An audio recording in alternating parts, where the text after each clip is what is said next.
உள்ளான மனுஷனுக்கு முக்கியத்துவம் கொடுங்க. ஆவியானவரோட அனுமதிங்க. ஆவியோடு நடந்து பேசுங்க, போங்க.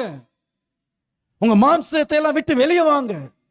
மாம்சத்து வேதம் சொல்லுகிறது, மாம்ச 8ஆம் அதிகாரம் ரோமர், மாம்ச சிந்தை அல்ல, 8ஆம் அதிகாரம் ரோமன்ஸ் 8:13. மாம்சத்தின்படி பிழைத்தால் சாவீர்கள், ஆவியினாலே சரீரத்தின் கிரியைகளை அழித்தால் பிழைப்பீர்கள். இன்னைக்கு நிறைய பேர் மாம்சத்துல பிழைக்கிறதுனால சரீரத்துல சாவல, டெய்லி சாவுறாங்க.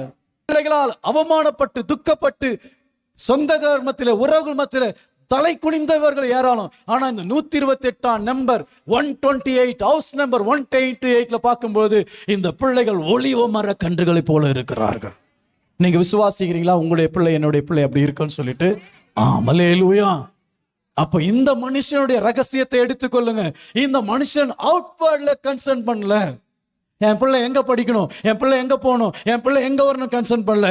இவர் முதலாவது எங்கே கவனம் வைத்தார்? கர்த்தருக்கு பயந்து அவர் வழிகளில் நடப்பதில்லை. அல்லேலூயா.